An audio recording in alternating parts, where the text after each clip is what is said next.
Amoureux du Seigneur, bonjour. Nous sommes aujourd'hui à notre troisième session pour parler du Père le modèle, toujours avec le pasteur David Laoré de l'Église évangélique de réveil international de la communauté de Cocody. D'accord. Nous avons parlé depuis nous avons fait deux sessions où nous avons eu à parler du Père le modèle. Nous avons vu aussi les conséquences de l'absence d'un père.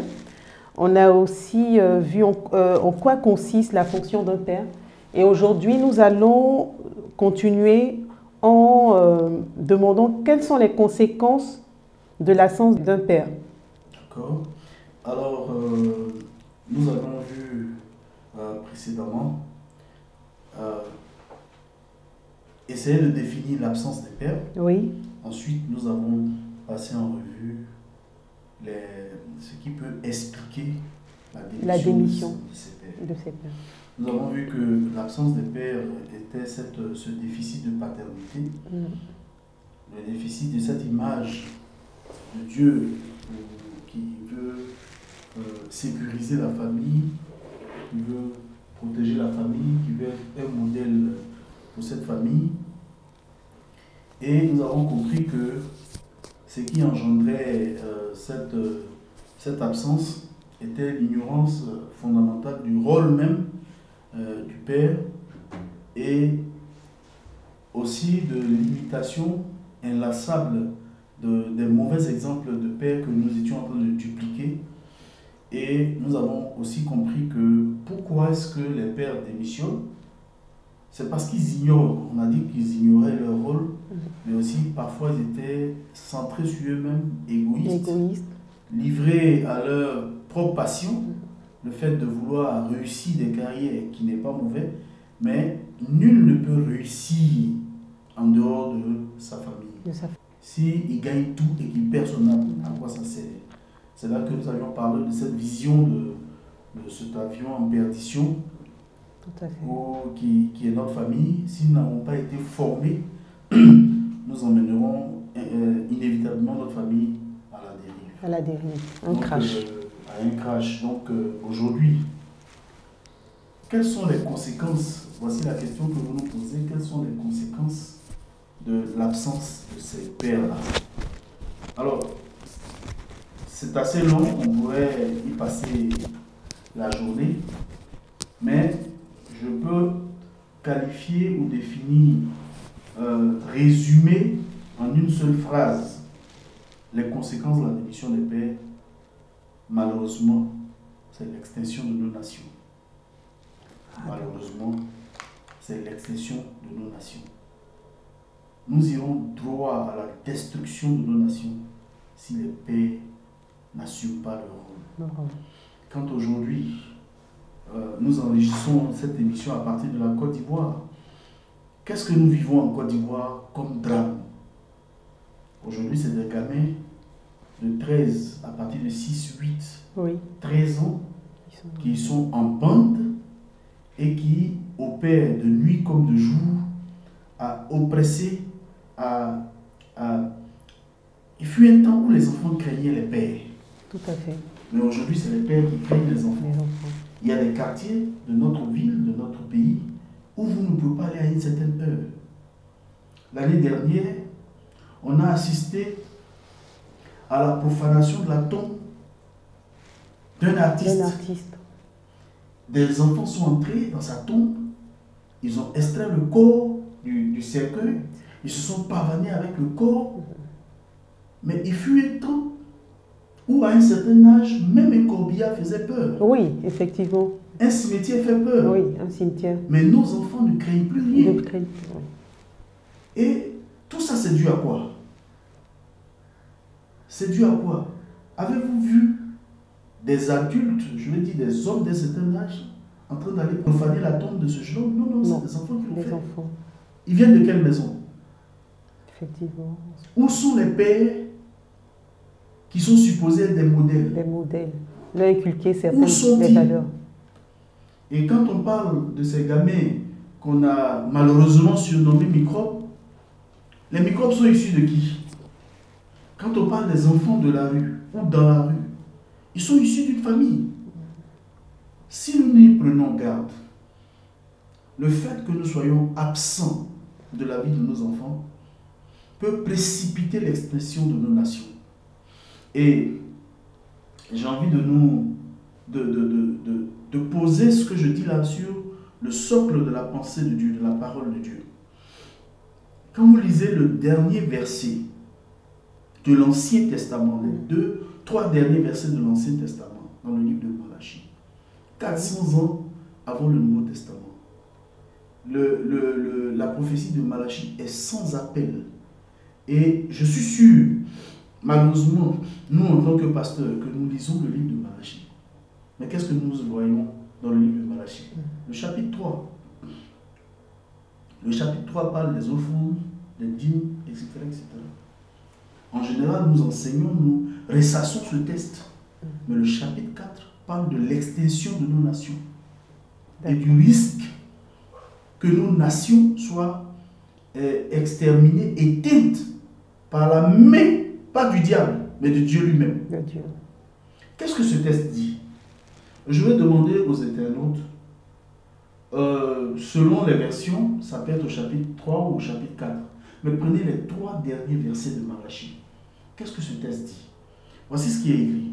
Il dit, Malachie écrit, dit, souvenez-vous de la loi de Moïse, mon serviteur, auquel j'ai prescrit en Horeb pour tous les Israélites des préceptes et des ordonnances. Donc, Malachie fait le résumé de l'Ancien Testament.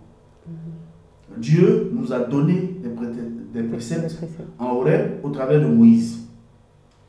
Et il fait la jonction entre ce texte et le Nouveau Testament. Il dit, voici, je vous enverrai Élie, le prophète, avant que le jour de l'Éternel arrive. Ce jour grand et redoutable. Il ramènera le cœur des pères à leurs enfants et le cœur des enfants à leurs pères, de peur que je ne vienne frapper le pays d'interdit. Malachie chapitre 4, versets 4 à 6, nouvelle édition de Genève. Malachie fait le résumé de l'Ancien Testament. Dieu a donné des recommandations à Moïse. Mais attention, je vais vous envoyer Élie, le prophète, qui aura vocation de réconcilier les pères avec les enfants et les enfants avec les pères, sinon je viens détruire la nation. Jésus répond le même test, parlant de Jean-Baptiste. Luc chapitre 1er, verset 17, pour dire que c'est lui, Jean-Baptiste, qui va venir faire un ministère de réconciliation. Entre les pères et les enfants, entre les enfants et les pères, avant le jour grand et redoutable que l'Éternel prépare contre les nations. Contre les nations. Aujourd'hui, l'absence des pères, l'éloignement des pères et des fils, des enfants, le fait qu'il y ait une rupture de relation, de communion entre les pères et les enfants. Aujourd'hui, regardez autour de vous, aux États-Unis, des enfants arrivent dans une école, ils prennent une arme, ils tissuent ses amis.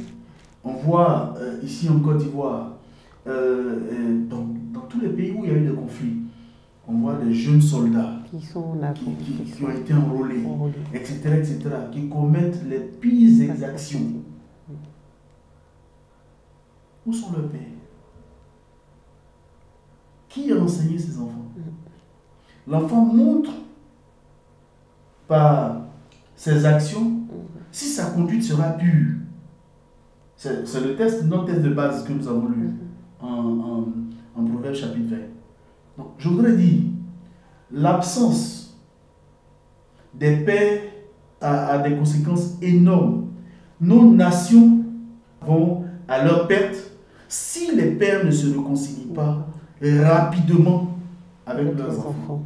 Parce que beaucoup d'enfants peuvent être à l'origine même des meurtres de leur père. Aujourd'hui, nous sommes en train de faire un travail avec nos amis. Nous avons commencé un projet d'une coalition des pères. Nous visons 5 millions de pères en Côte d'Ivoire dans les 5 prochaines années. Et nous croyons que nous allons y arriver. Amen. De quoi il s'agit? Nous voulons mettre des pères ensemble. Il y a urgence. Il y a urgence que vous consultiez les statistiques de l'Institut national de statistiques de Côte d'Ivoire concernant la monoparentalité. D'accord. Oui. C'est ahurissant. C'est ahurissant. Dans 21 pays au monde, en 2011, des recherches ont montré que le problème le plus grave auquel le monde est confronté aujourd'hui, c'est les familles dysfonctionnelles. Avec au centre le problème de l'absence des pères comme le problème central, c'est l'absence des pères. Il y a ce jeune homme que je cite dans mes conférences et que j'appelle l'un des prophètes de notre temps, c'est ce jeune chanteur Stromae, oui. Que je ne connaissais pas ce jeune homme. Mais un jour, je conduisais et puis j'étais sur une chaîne d'information et puis paf, ils ont coupé, ils ont commencé à passer le chant. Et l'animateur a expliqué le chant. Ce jeune homme chantait « Papa, où tu es? Papa, où tu es ?» Oui. Il dit « Tout le monde sait comment on fait des bébés. Personne ne sait comment on fait des pères. Mais dites-nous, bon sang, qui fait les irresponsables d'aujourd'hui ?» J'ai décidé d'aller sur YouTube pour écouter et pour lire les paroles du chant. J'ai dit, mais attends, ce jeune homme était prophète de notre temps. Une révélation. C'est une révélation. Aujourd'hui, quand vous parcourez les statistiques de l'organisation qu'on appelle, je vais vous donner le nom de cette organisation, je crois que c'est Favor for Life, favorforlife.org. Ils ont travaillé sur plusieurs années, plusieurs pays, et ils ont compilé un certain nombre d'informations. Je voudrais juste donner quelques-unes. Ils disent que dans chaque pays, les 4 problèmes suivants sont mentionnés comme les plus gros de la société: la famille, la corruption, le manque des valeurs morales et l'éducation. Dans certains cas, 2 autres peuvent être ajoutés, à savoir les drogues, les violences et le chômage. 63%, ils disent entre autres, 63% des suicides des enfants viennent des foyers sans père. 80% des violeurs qui sont motivés par la colère. Il y a des gens qui violent parce qu'à l'intérieur d'eux, il y a une colère latente. Et ceux-là, ils viennent des foyers sans père. D'accord. Et il y en a 80%. 80% sur tous les violeurs, les 80% qui sont motivés par ces choses-là. La plupart des enfants placés en foyer, 70% des foyers mineurs, des enfants qui sont placés en foyer en garde, viennent des foyers sans père. 40% des enfants sur la terre ne vivent pas avec les parents biologiques. 85% des enfants ayant des problèmes de comportement viennent de foyers sans père. 90% des enfants sans abri qui vivent dans la rue viennent de foyers sans père. 71% des enfants qui ne terminent pas l'école viennent de foyers sans père. Ces chiffres-là sont là pour nous dire qu'il y a des conséquences quand les pères démissionnent. Mais le pire, c'est tous les chiffres qui mettent en exergue la démission des pères. Quand on voit que sur 90% des crimes majeurs sont commis par les hommes. Par des hommes. Les hommes commettent 99,99% des viols. Pour ne pas dire 100%. 100%. Les hommes commettent 95% des cambriolages. Les infractions contre la famille, les agressions contre la famille, la pédophilie et autres, 91% des hommes. Les hommes représentent 94% des conducteurs en état d'ébriété. On peut encore aller à citer. Mais qui forme les hommes? Ils s'inspirent de qui? D'où vient ce sentiment de colère et de souffrance qui est mis en avant? Malheureusement, c'est le déficit de paix qui produit ça. Il y a beaucoup de pères qui sont des écorchés vifs. Et j'aurais opposé à ceux qui lisent en anglais ce livre de Cassie Castells qui parle de ce sujet. The World Needs a Father. C'est le titre du livre que nous sommes en train de traduire pour le monde francophone. Le monde a besoin d'un père. Je souhaite que les pères, documentez-vous, prenez du temps pour réfléchir à votre fonction. Prenez du temps, je dis à mes collègues les pères, prenez du temps à réfléchir à ce qui est la chose la plus importante de votre vie. Vous réussirez votre carrière à n'en point douter. Mais à la fin de votre carrière, quand vous allez regarder dans le rétroviseur, vous verrez que vous avez loupé quelque chose. Et souvent, il est un peu tard. Quand on s'en aperçoit. Aujourd'hui, la retraite en Côte d'Ivoire, c'est 65 ans. Imaginez qu'à 65 ans, vous finissez votre carrière et que c'est là que vous vous rendez compte que vous avez loupé quelque chose. Non. Il ne faut pas que cela vous arrive. Arrêtez-vous maintenant. Et réconciliez-vous avec vos enfants. Merci, pasteur. Avec tout ce que vous venez de dire, on va se poser la question, comment faire pour aider ces pères? Comment on peut les aider? Comment on peut les aider? Oui. Je l'ai dit lorsque nous avons fait la première session, dès le premier jour, je disais, vous avez besoin d'avoir un autre modèle. Un autre modèle, d'accord. Et le modèle parfait du Père, c'est le Créateur. C'est le Créateur. Dans sa communion avec son Fils, Jésus.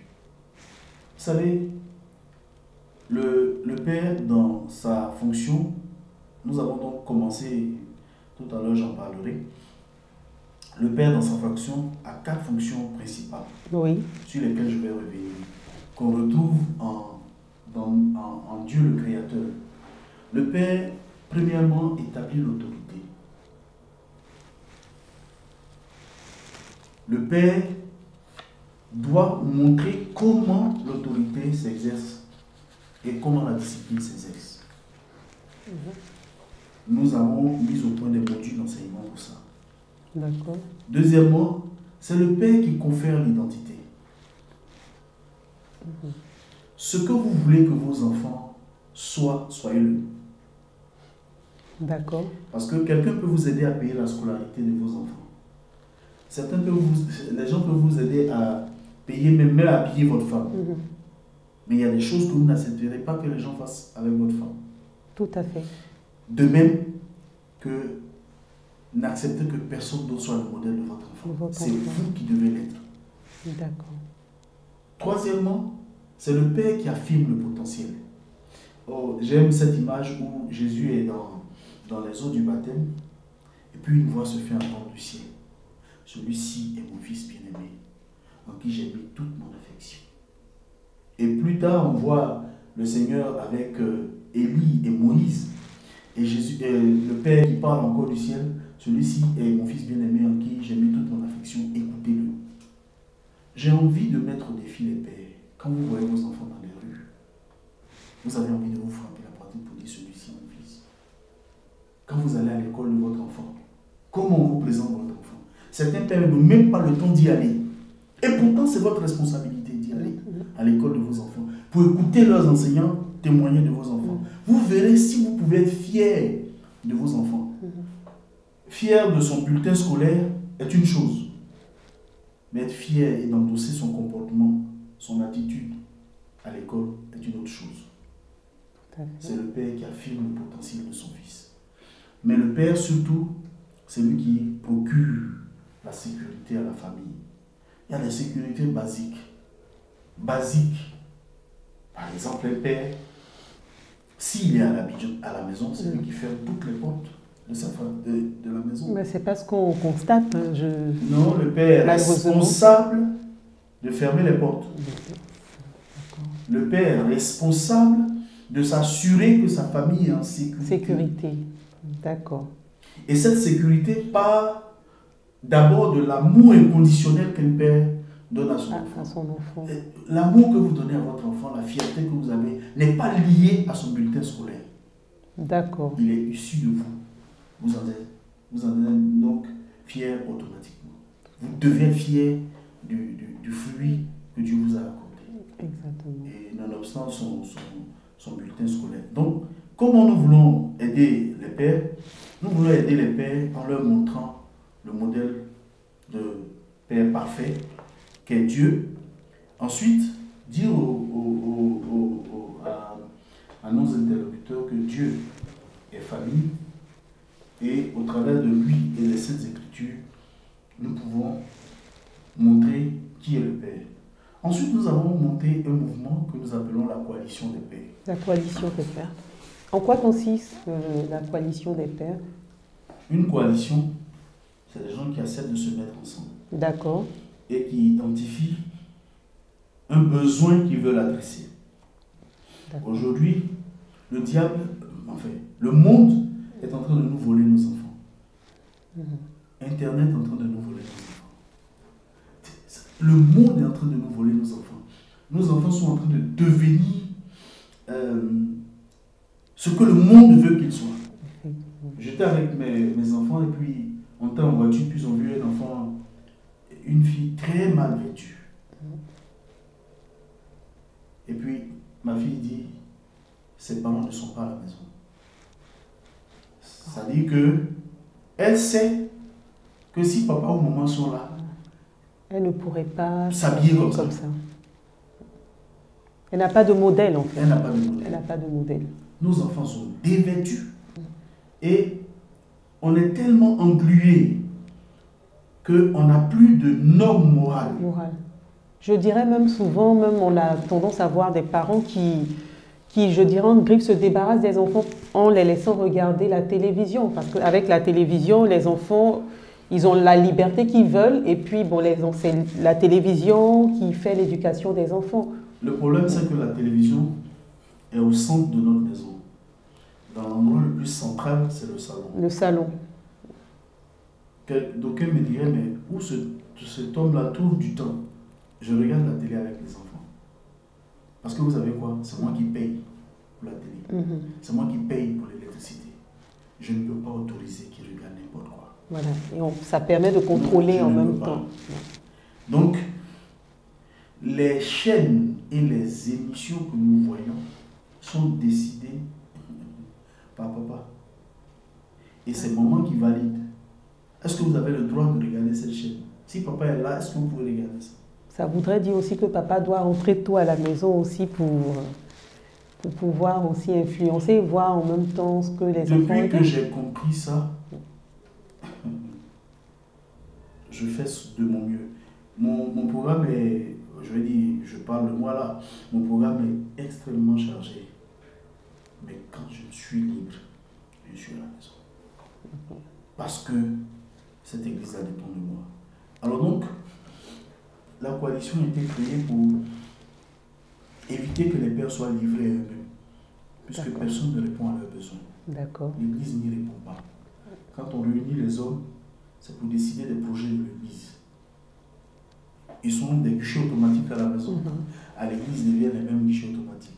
La société en fait des guichets automatiques pour collecter les impôts sur eux. Donc on collecte les impôts, la société collecte les impôts sur les pères, collecte à la maison, on collecte l'argent sur lui. À l'église, c'est la même chose. Mais qui, à un moment donné, répond aux besoins de ces personnes? Donc nous voulons aider ces pères-là et leur donner une alternative pour réussir leur vie au foyer et pour transformer chacun de nos foyers en un oasis du royaume de Dieu dans cet affreux désert que le monde nous sert.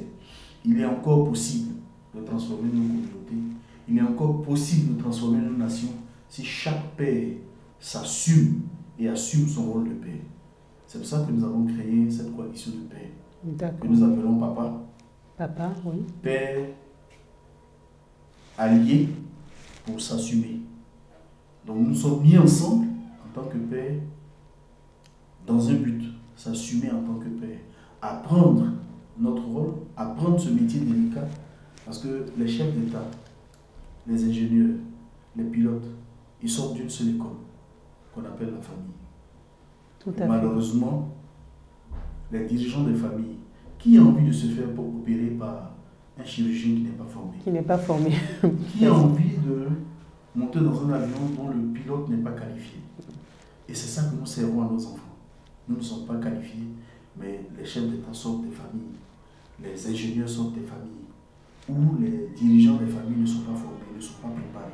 Et nous voulons pallier à ce déficit.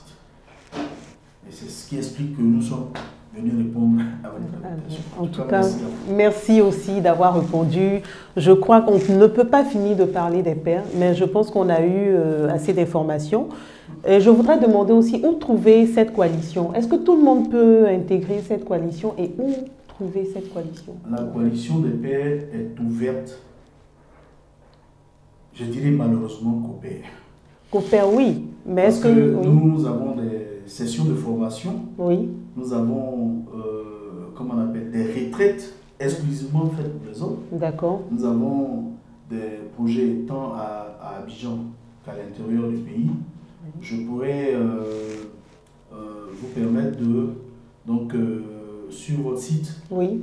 Donner l'adresse pour que nous puissions, pour ceux qui voudraient nous contacter, nous rendre disponibles pour aider. Pour aider. Pour aider. Les pères en ont besoin. Oui. Parce que je vous assure, la première retraite des pères que nous avons organisée, nous avons entendu des choses, nous avons vu des choses. C'est un besoin, c'est une urgence. Il faut qu'on y réponde. Et je lance un appel aux pasteurs des églises, aux pasteurs des organisations, ceux qui dirigent les congrégations. Penchez-vous sur cette question. Ce n'est pas que les femmes qui ont des besoins dans l'église, les pères aussi. C'est le seul groupe qui est délaissé. Et qui ont des besoins. Voilà ce que je voulais dire. Merci beaucoup. Vraiment merci, pasteur David. Je crois, nous sommes au thème de cette émission et je vous remercie. Aujourd'hui, on a vraiment compris que le père, il est déterminant, il est vraiment la pièce maîtresse, on va dire, de la famille, de la société même, on dirait. Je pourrais m'exprimer ainsi. Et vous verrez au bas de notre page, vous avez l'adresse. Là, je m'adresse au père. Vous pouvez contacter la coalition des pères pour avoir plus d'informations, pour vous former, c'est très important. Et il y a un message qui a été aussi lancé aux pasteurs de toutes les églises pour ne pas oublier les pères, que les pères ne soient plus oubliés dans cette organisation, dans l'église, qui est très important. Et je vais demander au pasteur David Laoré de prier pour recommander les pères au Père Céleste. Céleste. Père Céleste, je veux te rendre grâce pour le mandat que tu as fait reposer sur nos vies en tant qu'hommes. Tu veux que nous soyons des pères pour incarner le visage du Père Céleste sur cette terre où le monde tente de nous voler nos familles. Seigneur, je prie afin que mes collègues pères ne perdent pas espoir. Nous avons trébuché par endroits. Nous sommes tombés à certains moments. Et certains d'entre nous se préparent à baisser les bras. Ils ont perdu le contrôle de leur maison. Certains même s'en sont remis à leurs épouses, à leurs femmes. La femme est livrée à elle-même, les enfants sont livrés à eux-mêmes. Je veux te demander pardon pour ces pères qui m'écoutent en ce moment. Je prie que la grâce leur soit faite de se rapprocher de toi, de confesser leurs déficiences et de revenir vers toi et de demander, de te supplier pour que tu leur viennes en aide. Seigneur, aide-nous aussi à être aptes davantage, à donner la main d'association à ces pères pour que nous soyons capables de nous assumer et de transformer nos maisons en oasis du royaume de Dieu. Béni sois-tu au nom de Jésus. Amen. Amen. Merci de nous avoir suivis. Vous étiez sur Rock Connexion, notre église en ligne. À très bientôt pour une prochaine émission.